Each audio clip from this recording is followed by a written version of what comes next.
Welcome to the Baby Playbook Podcast. Thank you so much for tuning in, everybody. It's so good to check back in with you and talk all things baby and parenting and pregnancy and all the things combined. Today's a really exciting episode and a really fun one that we're doing. And it's all really about kids wear, baby wear. You know, when we find out that we're pregnant, some of the most tempting things to do are, browse through the shops and get like very cute outfits and little baby shoes and baby accessories. And there's so many little things that you can buy to kind of like dress up your little one. But it can also really be daunting, and it can also be really confusing about what to buy when and at what age is what appropriate. And there's so many questions that come to this. So I'm really excited to be joined by Jess de Varine-Bohan from To the Moon Kids, and this is such a fabulous store. It is your go-to for secondhand kids wear that's really cool. It's got great value and it's really kind to the planet. Now they've got 2 stores in Sydney, which you can visit in Summerhill and Erskineville, but they're also online as well because it is 2025. Thank you so much, Jess, for joining me. Thank you so much for having me. I'm so happy to be here and to chat to you today. Well, we have so much to talk about because, as I said, like kids' clothes and baby clothes specifically is something that you tend to start to buy when you're pregnant, right? Because you are thinking about, what am I going to put this baby in? And, there's so many different elements to like, what do they live in during the day versus what do they sleep in? Can they wear shoes? When do they walk? Like, it's so many different little things. So let's first talk through, I think one thing that you first come across is baby sizing. So, of course, we know that there's sizes starts from, I think it's like 5 zeros or 4 zeros up to 000, 20, and then it gets into what does that mean? Talk us through sizing. The baby sizes are confusing and there is a lot of zeros to contend with. You're right. It does start with 5 zeros. That's more for like a preemie baby. And then 4 zeros is like when they're super fresh newborn stage. So I was with my daughter, I was unprepared on the 4 zeros. I'd started at the 000 and I had to send a friend to the shops from the hospital because my baby was just like swimming in the 3 zeros. So the 4 zeros is for, like those very early stages. And then 3 zeros is like, that's when you're like stocking up a little bit more. That's 0 to 3 months. Then 2 zeros, 3 to 6 months, and then 1 zero, 6 to 12 months. And then when you celebrate your baby's first birthday, you're celebrating going into easier, more straightforward sizing from then on out, which is good.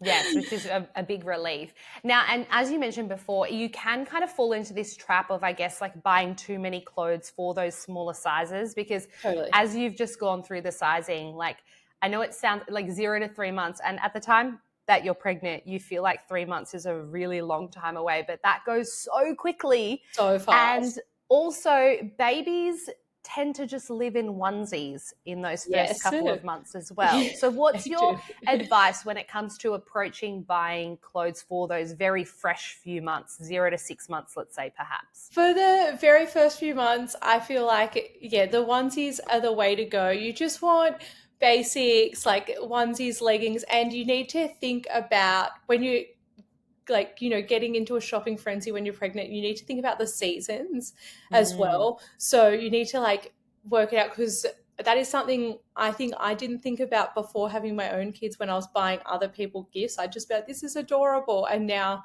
it's like, oh, they might not have even used that because it was just like I was not looking at the season. So that's one thing to think about. And I wouldn't go too crazy with the 4 zeros, but 3 zeros, you just want to, stock up on the essentials and anything. But also it's a hard line because it's like you want the essentials, but baby clothes is a time where you can go nuts with the cute outfits before they hit toddlerhood and have a lot of hard and fast opinions on what they want to wear. So you also want to find joy in that shopping time and dress them up in really cute things. Yeah, definitely. And we're going to touch on style today as well, because that's another element of all of this. But I did want to touch on gifts a little bit more. You mentioned it there because you can receive a lot of clothes as gifts. Yes. Now, I remember I had something when I was, I think every and you're a mum yourself, so you probably relate to this, but like every time I got pregnant, I was very obsessed with the like 100% cotton only onesies. Yeah. And I like because I have like a 4 and a 3-year-old now, it's literally just like whatever shirt has Paw Patrol on it, whether it's like elastine or whatnot. But like Yeah. when you do have that fresh newborn, you know, you want them in that comfortable cotton. Is it okay to kind of like ask for things rather than just get all these gifts that you're not going to use? I actually was thinking about gifts in the lead up to coming on this podcast, and I was thinking exactly the same way. I was thinking the grow suits, those zippy ones, are the best gift but also you really do notice the quality difference in the items like that, especially because like you're washing them all the time, they're getting like vomit on them. And so you notice, and it is nice to have for the baby stage, like once they get to toddlers and stuff, you do lessen your threshold of what you will dress them in. But it is nice to like look for those really beautiful quality fabrics in that baby stage.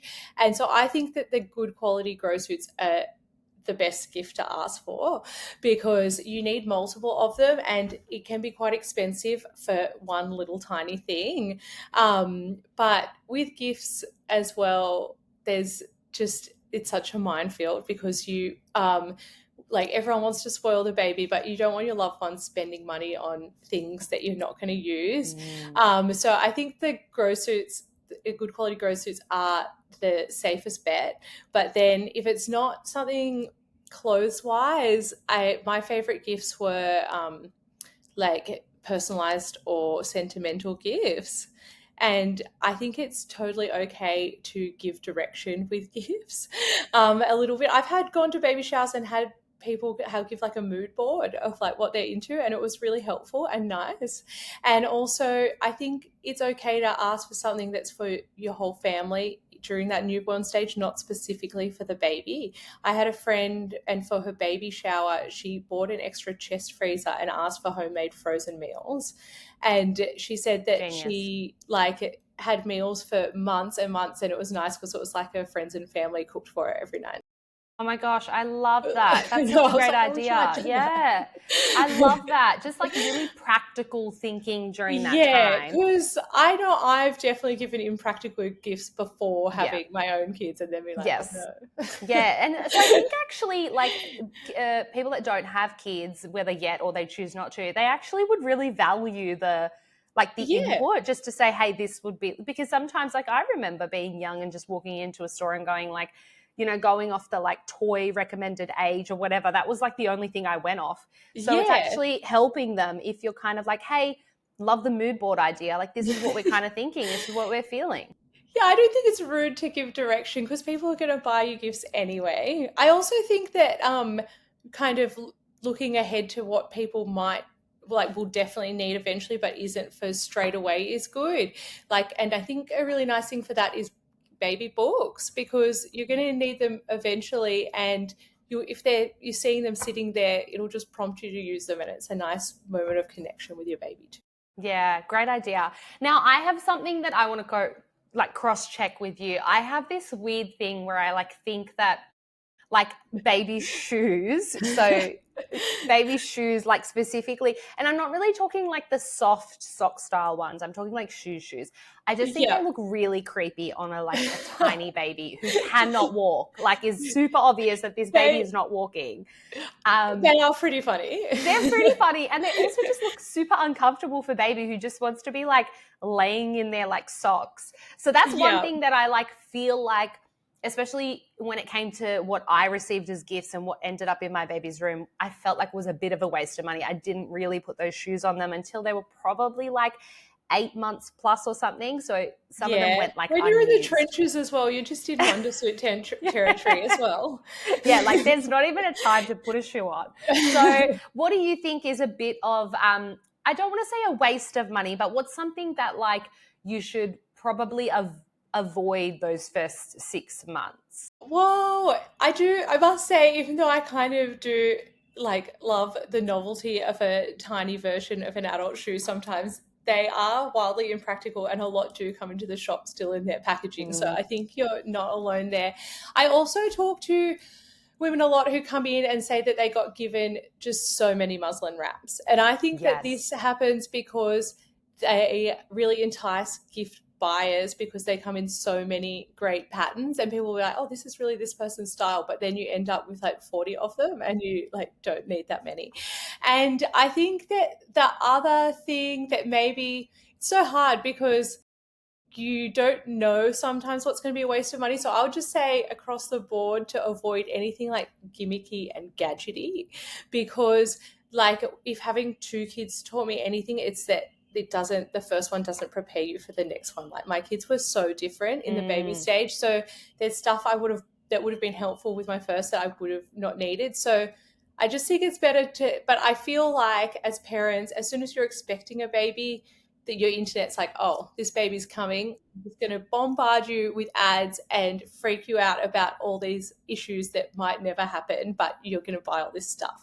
So I'll just say gadgets because, for example, like with my son, he went through a phase where he would only nap in the pram if it was moving. So I bought one of those pram rocker attachments. Yes. And then I wouldn't have which was helpful, but I only needed I didn't need to buy that ahead of time. And also we live in the age of convenience, and you can just buy it when you need it, and that's a good excuse for a night feeding online shopping. Yes, yeah. I had many panic buy sessions on late at night. It's like you're up. That's when the online shopping can happen. And you feel like, you know what, this thing's happening with their feeding. I'll look for a product to fill that need now. It's a result of what's happening. All right, let's talk style. Okay, so I know that we live in a bit of a day and age, and this might be a social media thing, of like a very nude palette, a lot of like clean cream, what is it, like a brownish colors. It just seems to be the thing. And it was even the thing trend when my 4.5-year-old was born. So that was like a while ago. So, but like, you know, and I think we all go through the like, this is what we want our kids to wear, but then they end up just like finding whatever it is they want like to wear. They reach 3 and all they want is tutus and sequins that are going up and down. So let's talk about style and how should you approach it. Is it okay to just dress your baby like you want them to look because they're like yours and don't have an opinion? I think so, because I think there's so much. People always like, when you're pregnant and stuff, be like, just you wait, you're never sleeping again, and telling you all the bad things that are going to happen. So I think you need to find all the glimmers and all the things that are going to bring joy, and getting dressed, and also sort of related to that, but getting yourself dressed as well is like something that you can find joy. Like if you dress you, whatever makes you happy, if dressing you and your baby in a matching outfit is going to make you happy, then do that. But also you just need to be comfy and things to be easy in that time. But I think that it sounds superficial, but when your baby's in a really cute outfit, for me, I remember to take more photos that day. So sometimes a cute outfit is an investment in your future memories, because I know that there's certain photos of me from when I was a kid that it's like, I really remember those clothes and things. And you know, you want that for your kids. It's like we had like all these like 90s clothes and like stuff, and it's fun if there's like some iconic outfits for them too. Definitely, yeah. And it's just fun. Yeah, and especially like outfits that, as you said, like, you know, it might sound like really cringy, but yeah, if it's going to make you feel good that day to like wear a matching color, or perhaps if you have like 2 kids, putting them in like a bit of a match.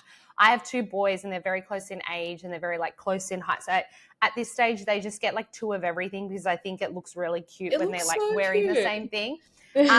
You might not think you're going to be that parent, but like I feel like we all end up in that. I was that parent subconsciously. There were so many times where I'd dress my daughter and then I would realize I'd like put us onto my Instagram story or something, and people would be like, oh, you're matching. And it was not intentional. I think I was just doing it. But it was cute. And it's like, I feel like there's so much joy to be had with getting dressed, and you might as well embrace it. And just like, it's such a common gripe with customers is that when their kids do reach that stage and they're like, they won't wear what I want them to anymore. So I wish I had, like, we didn't have the shop when my kids were babies, but I would have gone so much crazier with outfits, because I wish I'd just been putting them in bonnets, doing silly baby outfits, because it's so much fun. I love it. Now, we mentioned a little bit before about like quality as well, because I think especially in those earlier months and like the first year, probably you are, washing clothes pretty regularly. So you need some pretty like sturdy numbers that are going to get through all the stains and stuff. Do you recommend any brands in particular that you guys get into the store that you seem to like can see that they actually last like quite a Yes, good amount of time? I feel like there are brands that will stand out to me where I'll notice that I'm like, this brand must wash really well. The first one that popped into mind, it's more for older kids, is Minty Melbourne. Just the fabric that they use, it must last really well. But Rock Your Kid lasts really well, and Rock Your Baby. And any of the brands that just a really great quality, like Nature Baby and ones like that. It's such good quality, and you can tell even when we're looking at them secondhand that it's really stood the test of time. Great, noted. And another one that I see a lot on your Instagram is Oshkosh, which the classic overall. I think I have a couple of those for the kids, and I remember wearing Oshkosh as well when I was a kid. It's the best, and like ones will come in. I've got this kind of chart that shows the Oshkosh logo, like how it's changed, and sometimes like I'll refer to that and be like, this item of clothing has been around for decades and it still looks so good. Amazing. So Oshkosh really kills it. Yeah. Well, And it's so sought after. People collect it and people are always looking for it.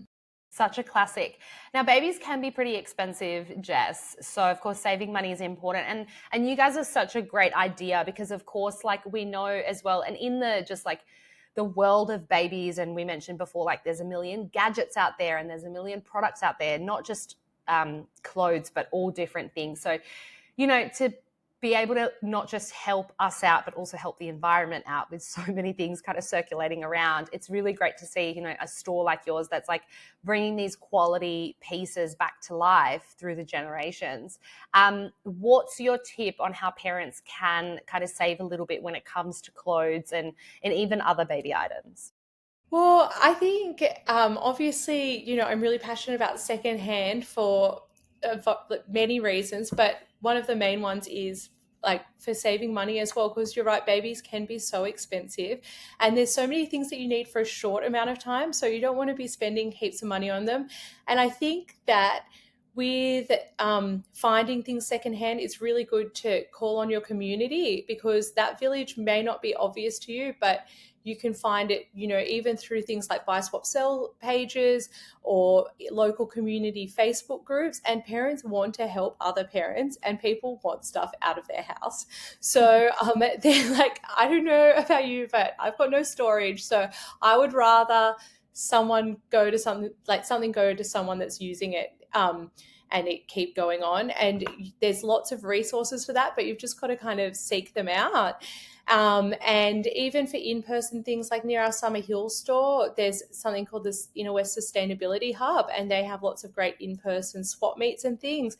And that's like a really nice, then you're not as isolated as well, and meeting other people who will probably have kids the same age. So I think just seeking out secondhand high quality items is a really good way to go. And often they can be for such a fraction of the price or free if people like just take it. And then for other like non-clothing items as well, there's so many toy libraries and things around and like actual libraries for books. And then that's just a nice outing with your baby as well. And then I guess for clothes, there's like our shop and lots of similar business models in person online where it's buy and sell, which means that you're making money back as your baby grows, which is really good. And I think for back to the style and finding joy in baby fashion, I think secondhand is such a fun way to do it because everything's not the same and you can find really unique things and it kind of like gets you inspired, like rummaging through and putting together those outfits. Yeah, it's such a fun time, and especially if you have an older kid who can kind of like also just go in and choose something for themselves. I can imagine So fun. like a birthday gift, being able to like come into the store and choose something would be I really, love really sweet. seeing kids pick their own outfits and get into clothes. It's so much fun. Very cute, very cute. Well, I love all of those tips, and I think the other thing as well to note, and I've talked about this in a previous episode as well, is that you can accumulate quite a bit when it comes to babies, and as we said, like you go through sizes pretty quickly. But it's also a good idea to store items as you go, because you can, like, the mess can get quite It feels like hectic. the walls are closing I in when you have know. a baby. You're like, Yes. what is all this stuff? It's so hard. And I don't know, I'd love to ask what your kind of tactic is with that. But, and it was a little bit harder because I have two kids very close together. So I was going through, like, once I was out of one size, I couldn't pack it away because like the next kid was coming, a whole Oh, thing. But one thing is, I lived on hand-me-downs from my sister. I swear my kids like have so many clothes from her, which is, as you said, accept, because you don't realize by the time you might hit daycare, you need like raggedy things, you know, you need like totally. multiples of things, you need a lot. So accept. And then I remember my process, and still is I get these like big vacuum seal bags as soon as we're out of a size, or like as soon as it's just something doesn't fit, it's under the cot, you pop it in that bag and you like build and build. As Great soon as it's system. full, you like, what is the point, is it, you vacuum it, seal it, and then that was like out of the room. And that really helped, because then, yeah, when baby number 2 came, I had everything like sized, and at least it was one thing that was semi-organized. It's such a great system because when they have a growth spurt as well, it kind of like catches you by surprise sometimes. So Mm, if you've got that ready in a size, ready to go, that's just like a gift to your future self to not be as stressed when that happens. And you're like, oh, nothing's yeah, fitting. yeah, Um, exactly. my system is not as organized, but I've just got like a little tub in both my kids' wardrobes. And as soon as something's outgrown, I just pop it in there. And then when it's full, I work out what's too far gone Yeah, to like pass on, what is, and then like what friends I have with, and then I work out from there yeah, whether it's going to friends, because I love passing on hand-me-downs because I really love seeing my friends' kids in my kids' old clothes because it's yes, so cute, and then work out what's going to the shop and just rehome everything from yeah. there A and great, just and do it's, it all in one big session. and like it could also be a really great way to make like a little bit of money by selling, you know, if you are done with that size and perhaps like you would like to sell it on, you can list it online or take it into like a store that buys particular clothing, and like you can make a little bit of cash from it. Yeah, I think building it up is so good as well because selling one thing is Mm, like, you're like, oh yeah, but once you get a collection together, whether you put it on a Facebook group or bring it into our store, once you've got a whole bunch together, you can make quite a bit from that. yeah, great idea. I really love this concept and I cannot wait to come Thank and visit you you. guys. Oh yeah, let me know when you're coming in. It's such a great store. You guys have to follow them on Instagram, To The Moon Kids, and that's where you guys also pop some reels together, like showcasing, you know, what's come in that week, what's available on the website. So that's also a really nice way to kind of go, oh, I really like that, and then you can hop on the website and buy it or go in store. You're also on TikTok, and you've got your website, tothemoonkids.com.au. Now, before we go, we're doing a giveaway with you guys, which is really exciting. The winner will be getting a $100 gift card, which is really exciting to spend at the store. If you'd like to enter, make sure you do head to heynicolinak.co, pop in your email. I'm going to put that link in the show notes, of course, so that you can get your chance to win, because it would be such a nice little surprise if you are the winner. Thank you so much, Jess, for sharing so much with Thank us. you. So lovely to come on today. Thank you so much.